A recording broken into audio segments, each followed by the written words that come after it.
Hey friends, welcome back to the channel. My name is Tori if you are brand new here, and today I'm talking water storage with you. If you are new here, hi, hello, my name is Tori. I run Mountain Mama Living. We talk about a prepared life on a budget, and we would love it if you became part of our YouTube family. Make sure you hit the subscribe button and your bell notification is turned on so you are aware of every time we upload a video. And if you enjoyed the content, make sure you give this video a big thumbs up. All right, highly anticipated water storage, emergency water storage to be exact. I am no expert, but I do have some knowledge when it comes to storing some water in case of an emergency. So if you are here for a non-intimidating approach to prepping, you are in the right place. We take it seriously here, but there are so many ways to be prepared for yourself and your family without going into this anxiety-driven frenzy, because I've been there before and it just didn't work for me. And I know a lot of you out there feel the same way. So I'm here to help. Water is a big one. Honestly, it's probably the biggest source of worry for me. Of course, a grid down would be a little nerve-wracking too, but water, you need it. You need it to survive. You need it every single day. And I don't think people truly understand that, at least some people. So I'm gonna take you around my home today and show you ways that I store water. There are some ways that I am talking about today that we actually don't do, and it's just the simple fact of not enough money, and we are planning a big move. So some of these larger storage tanks we don't plan to get at this house here. When we get our land and when we get settled in a new home, I do plan to get that. But until that time, this is just what works for us. I was talking with my husband the other day, and I think we have some valuable content here because we are just average American citizens. We worked average job. We are, I would say, not a low income, but we are middle-class citizens, you could say, and that is a really hard thing to say nowadays, but you know, we're kind of just scraping by, and we're just an average family that lives in an average home. So we don't have this incredible amount of land yet. We don't have underground bunkers, which is totally cool if you do. We don't have these wild experiences from our past. We're not ex-army, we're not survivalists, we're just average people being prepared. And I think that makes for good content because majority of us are, and there are ways to be prepared without going down that extreme rabbit hole of survivalism. And there's nothing wrong with that. There's nothing wrong with being prepared in an extreme way, but it's not attainable for a lot of us. And I was telling my husband, I think that's what makes our content great and our community here great, because this community just has so much valuable information. We all live in different areas of the world. We all live in different establishments. And I think that's really important to consider when you are considering prepping. And prepping is not a new thing. It just seems to be a new thing on the horizon, especially for social media, which I love because I think it's really important to get the word out. I used to get comments about sharing my preps and how silly it was and someone's gonna come take it. Most prepared people have a way to protect what they prepare. So I would take that comment with a grain of salt if you ever get that from anybody. And I will say I am an open home of community. If someone is truly in need, of course I will share, but if someone comes at my home aggressively, I'm going to protect my preps in the best way I know possible. So it's just, you know, it's a balance that we're getting with here, and I just wanted to get that out of the way and kind of talk to you about the positive side of all of this, because all I see is positive from it. The only negative is some of the mean comments, which we all know I need to ignore, and a lot of us need to ignore, because I've heard some testimonials from you saying that you're in the same boat. You get a lot of comments from family and friends telling you how crazy it is to prep. So I do like to start videos by having a little pep talk, telling you that this isn't crazy, it's attainable and so easy to do. So if you're sick of hearing that from me, I apologize, but there's new people every day and we welcome you into this positive community. So water storage, let's talk about it. I've heard from so many people, you know, a range of water storage and what's a bad way to store water and what's a good way to store water. And I was going to title this video like the worst way to store water and the best. And I just had to stop myself, because if you are storing extra water, you're doing a good job. You really are, because you need to really stop and think about preps in a positive way, like I was saying before. So we have water on hand. We have the typical gallons of water, and we get that every time we go to a store. It could be every day, and it's an extra 82 cents or something like that. But we keep spring water, distilled water. The only thing we don't keep is the specific baby water that you might find in an infant or child aisle. I did fall into that little trap when I had my first child, but I realized that you know, you don't need to do that. If you do, that's fine. It's a marketing scheme. So we keep jugs of water on hand. We also keep cases of water. If ever we go to Costco or Sam's Club, we'll go ahead and pick up some of that. Sometimes they have like bigger sales at Cabela's or Scheels, or REI even carries water. And those are good storages to have. You just have to make sure you're storing it correctly, not on your cement basement floor. That wouldn't be a good place to store it. Try and keep it on a rack, and you want to make sure you're rotating it, because they can leak, they can crack and explode because of the temperature changes. But that is considered the worst way of storing extra water. And I don't think, I mean, in a sense of prepping, yeah, there are better ways to store water, but if you're doing that, that's something, and it's important. If you lose power or water, it's important to have clean drinking water, and there are ways to attain that, and we'll get to that later on in the video. I'll show you some examples, but picking up a few jugs of water to start is really helpful. That's what I started doing in my preps, and I've been talking to someone on here, big shout out to Dawn. She's been doing some research for all of us, and for herself, of course, but she's been getting some stainless steel kept water, and I think that is awesome. I believe she gets hers at Walmart. I've seen it at REI, and they're just bottles of water in steel, and that's another great way to store water. So if you find different vessels, if you find it in glass, if you find it in that steel, that's a perfect way to store water too. And I would prefer that to plastic. I'm trying to move completely away from plastic. I feel like it's inevitable, especially nowadays, but that's number one on my list. That's one way to store water. That's the easiest way in my opinion. I wouldn't say it's necessarily the cheapest, but it's pretty low in cost. All right, next one, moving on. You've heard me talk about this on the channel before, and that is taking vessels that you already have and storing water in that vessel. So if you have an empty milk jug or an empty glass juice bottle, you take that and clean it out as best as you can.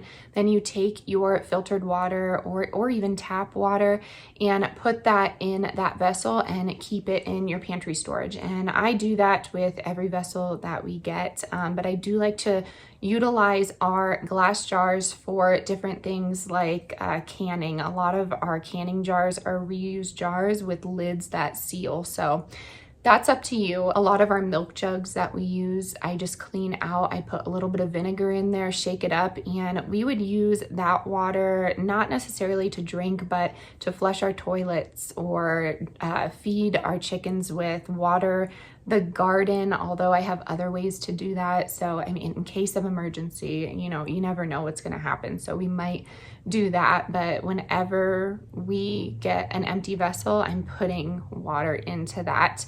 I will say there are a few months out of the year where I don't do that with milk jugs. I actually start my seeds in milk jugs and, you know, juice jugs and things like that. And if you want to see a video on how I do that, starting my seeds early before my frost, I do it about 8 weeks before, and I can go into a more deep dive. I would love to tell you about that. You know, I love gardening, so you know, there's about 2 months out of the year where I just save my milk jugs, and my neighbors give me milk jugs too. We're all about bartering and trading and just having a good conversation here in our small town. So that's easy to attain for me. You can also go to different establishments in your towns and cities and find empty vessels if you wanted to, but I suggest just utilizing what you have. If you're a one person, you know, family, then you're only storing a little bit of water anyways, so it's still okay to do, and I think it's really important.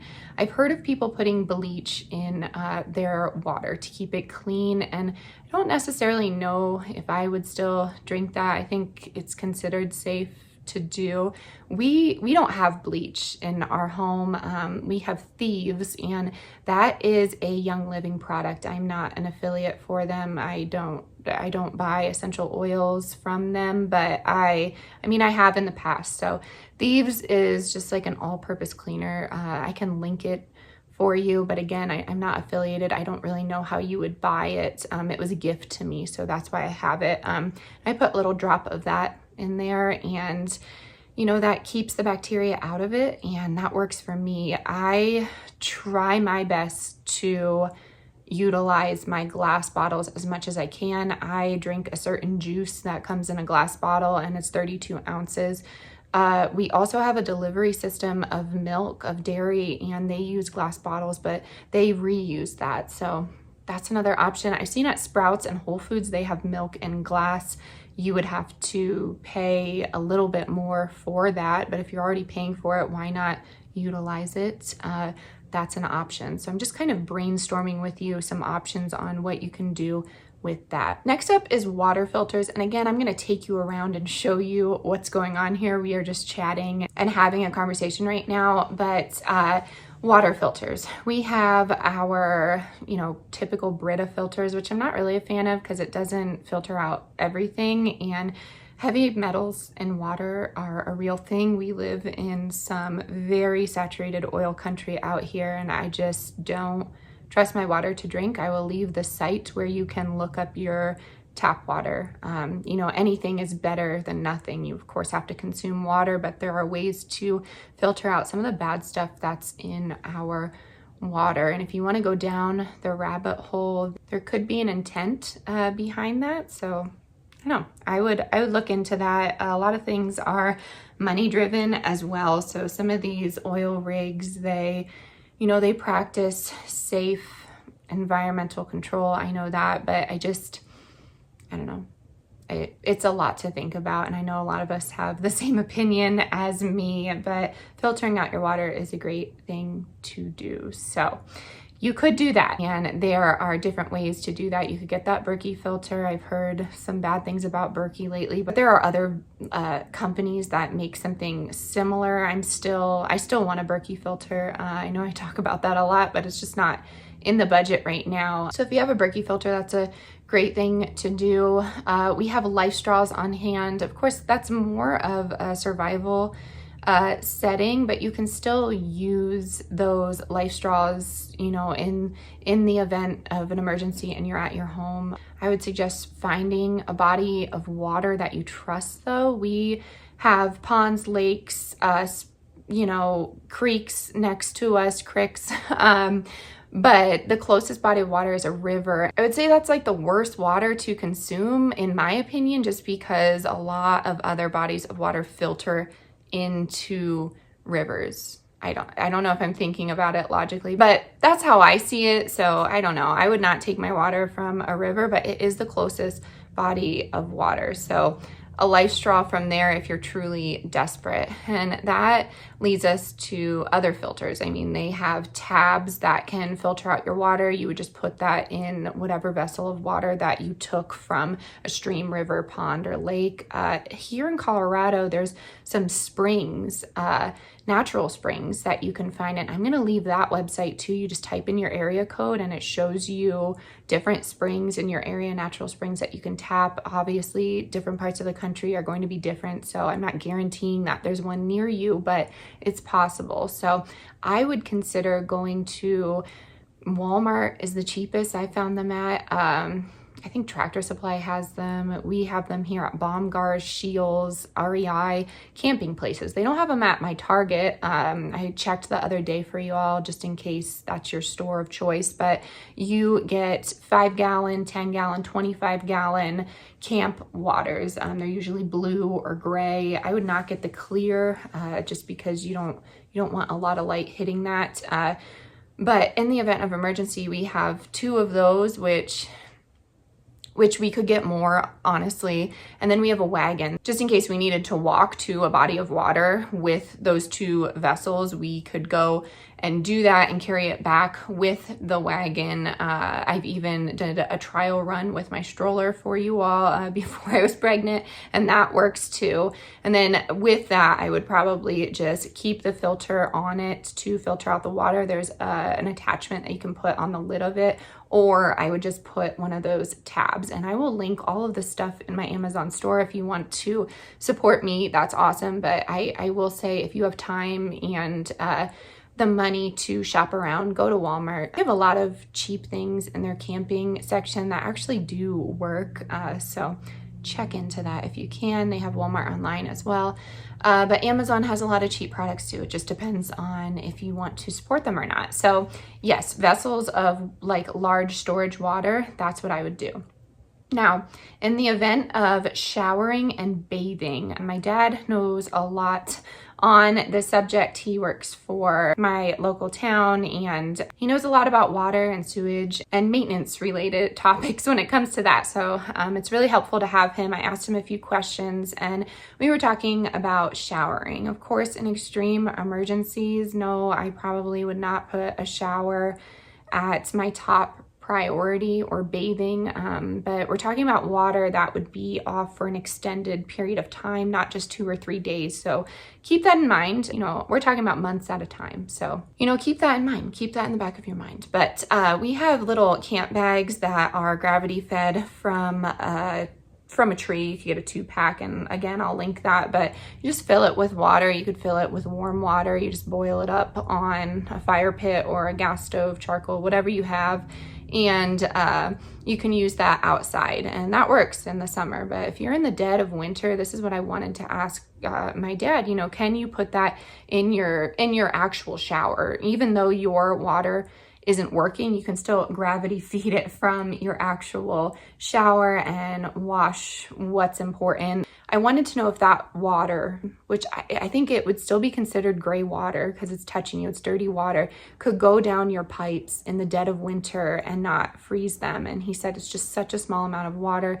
Probably not with some of these newer homes. He's not sure. But we come from a small, old town in Pennsylvania, and he thinks it would be just fine. It depends how many you have in your house, your septic system. I mean, there's a lot of factors, but that's something to keep in mind. This is a relatively cheap thing to have, and you can still have that luxury of a warm shower if you wanted to. So I did want to throw that in there with potable water from a body of water. Now, next up on the list with water collection is gonna be a rain barrel. I believe there's 2 states in the United States where you are not legally allowed to collect rain. And guess what? Colorado is one of them. So, you know, there's a lot that I have to say on this. It does not rain enough. If you watch The Office, towards the end, they had Will Ferrell come in as the boss and he said, Colorado, the Sunshine State. And Will Ferrell's pretty witty. I think there was a play on words there because, you know, you would think that he was saying that as a mistake, but it is constantly sunny here and I am a vampire of sorts. I love the sun for, you know, health purposes, but sometimes it's too sunny. You need polarized sunglasses to be here, and it's too much sun sometimes, and a lot of my plants don't thrive because of it, but that's a story for another day. Anywho, I wanted to say that with all that sun, rain just is not a thing here. I'd say maybe 20 days out of the year, maybe even less than that, and it's not a full day of rain. So even if we did have a rain collection barrel, I don't think it would serve a great purpose, but that's just me. And I'm gonna link, of course, a few of those rain barrels on Amazon, but I would suggest waiting for a sale to find your rain barrels because sometimes they get pretty expensive. I'd say over $100 for a good rain barrel that keeps some light out. But this led me into a path of what I can collect, and I don't think this is necessarily legal either, but it does snow a lot here in Colorado, and I know it would take a little bit longer to collect the amount of water we would need, but I thought about making some sort of vessel to collect snow. And if any of you have any pointers, I'm sure a bunch of you do, let me know in the comments down below, because that would be fabulous to have some sort of rain collection system going on in the home. And I personally would use that to water the garden. That's just me. You can use it for anything that you want. Watering the garden, feeding the chickens and ducks, filling up a duck pond. A duck really thrives when they have a body of water to play around in. That's just our ducks though. I mean, ducks in general actually, but this isn't a video about ducks. Anyways, that water can be used for whatever you want. So that's an option, and that's an option that I'm looking into.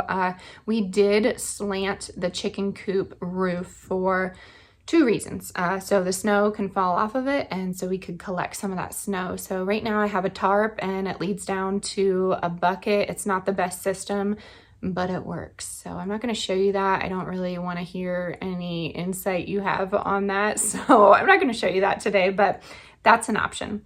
Another option when it comes to those large tanks of water are getting those 100-gallon tanks, 200-gallon tanks, but you have to factor in weight. And that is something that I'd like to have when we get some land, but you can find those on Craigslist, Facebook, but you do need to keep in mind what they were used for before. If you find it cheap on Facebook, have a conversation, ask if these were used for chemicals, because I would not say that's a great way to store your water in, even if you're not gonna drink it.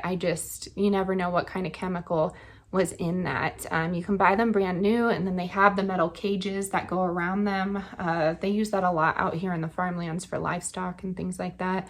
So that's an option. That's not something that we have though. And that's about it. You know, I've experienced growing up so many floods in my town. My town is just next to the river. It's beautiful, but you know, it flooded a lot, almost every year, I'd say. And, you know, there were a few times where the town was shut down and National Guard would come in, and they came in and supplied us with water. But nowadays, I don't know if I have the faith that there will be enough water for them to supply us for a long time. So why not get a jump start on, you know, keeping some water for yourself and your family. So that is the end of my ideas and what we use and some things that are going around in my head as an average prepper. I'd love to hear your thoughts on the matter, some things I've forgotten, all of that. But now I'm going to take you around the house and show you what we have working with. It's not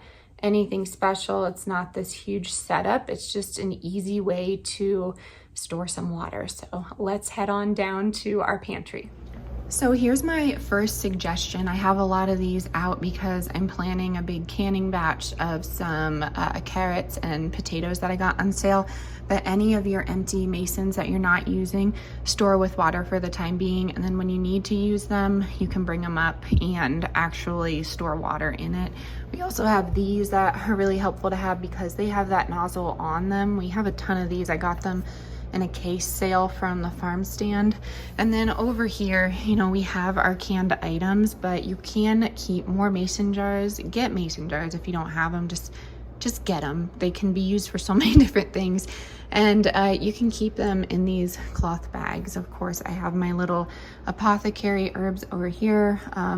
Can use some of these swing tops, but I would suggest finding something that seals. But that's one of my first things that I feel like everyone can do, especially if you can, like me. And we're headed down. If you're new here, we have several pantries. I would suggest finding a site. It's a little dark down here, I apologize, but I would also suggest if you're new to prepping, finding somewhere off-site of your home to store food and water, maybe a friend's land. You could all go in on, I don't know, a storage unit and store things in there. Maybe you have some extra land or a secret place to dig, I don't know, a hole and keep stuff there. I don't know. Just try and think out of the box and try and keep some of your preps out of your property, if that makes sense. I don't know. Never know what's going to happen. So here's just one little area of our home that I will show you. Doing some rearranging, but in here we have a bunch of water storage, and that's just water that I took from different vessels, and I moved these off the shelf, but we just have these from Target, and they actually go on sale a ton too, as well as bottled water. And then over here I have some of the water that I was talking about with storing into just you know, containers like this that you already have. So the coffee ones work, the oat milk ones, things like that. So this is just, I'd say, I don't even know, an eighth of her storage. I'm a little wild about water, but if you're new here, here's some of my preps in this room. If you want to see a prepper pantry tour updated, let me know because I need to get organized. So that would be helpful here. I've also thought about the hot water heater, and I've heard apparently that you could tap into it because this is storing a bunch of water here. But I guess you could tap into this and get water. I'm not really too versed in that, but I was watching somebody and they were talking about that. So if you have a hot water heater, that might be something to explore. And then moving on to some more preps down here. Again, it's a mess. So maybe we should do a pantry tour. We have a new baby coming and you never know what you're gonna need, but we have some of our long-term storage back there. If you can see, I don't have any lights down here to illuminate this, but all of that back here are cases of water. I think we have about 20 cases back there of bottled water, and we just cycle through that whenever we need. I'm not a fan of plastic. It's not my favorite thing to do to keep on hand. So I'd love to get glass bottles eventually. It's just really not in the budget right now. So that's what I have going on downstairs, your basic water storage. The bad water storage, as people call it in the prepping community, but you got to start somewhere. So I think it's really important just to have what you can on hand. Another option is keeping a safe for preps. It doesn't have to be for other things, but you know, that would be a good like hidden way to keep preps safe. I don't know. I'm just thinking outside of the box here. I'm gonna take you outside and show you what I'm doing with the snow melt setup. Okay, we are obviously outside. I'm apologizing for this chicken right now. Dolly's being a jerk, so she's attacking me and you hear noises. That's what's going on.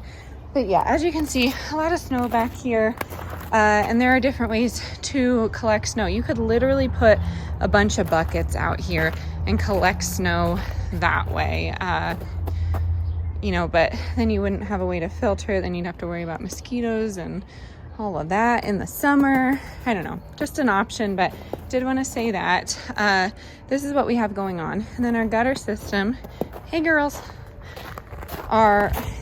is where I would take rainwater or snow from. A child stepped on it, as you can see, but you know, we have this setup and it can be connected in a gravity fed situation, but you know, that's what we have going on right now with all that. Don't even start. And then over here is where I would put the snow melt bucket, rain bucket. But my ducks are talking. But yeah, we have that as well. But it would have to be a hidden situation just because of the laws in Colorado. Again, we're in a small town. No one tell on me. If you do, that'd be super lame, so don't. And then there's my ducks. You have this roof slanted here, and then on the other side, on the corner, we have a tube comes down and a tarp and some PVC. Stop. You know, we're just collecting it in a covered bucket, but I don't know if that works. It's just more of an experiment because why not? So that's an option. So that is what my home has as, you know, an average American household. I feel like it's attainable. I feel like there are inexpensive ways to collect water. I know local shelters, if you qualify, even give water away. So you really have to look into it. Here in Colorado, we are lucky when it comes to, you know, filtered water in different establishments. We always bring a hydro flask with us and fill it up wherever we go. Growing up, we lost power a ton, so my family had ways of storing water, and I mean, you know, it got so popular, I guess we could anticipate when that was going to happen and we'd know what to do. So I did grow up with that knowledge. Again, not an expert, but I am just trying to tell you some things that you could be doing, because I think it's important. I think everyone should store anything they can, but water is the most important. So I hope this was helpful. Please let me know what I have forgotten. If you're new here, please subscribe. We'd love it if you became part of our YouTube family. If you're old here, we did start a new channel, and it's all about motherhood, lifestyle content, all those things that some of you were missing, but I wanted to keep it separate from my prepper slash budget slash gardening content. So I hope you enjoyed today's video. As always, stay adventurous, stay creative, and I'll catch you on the next one. Bye, y'all.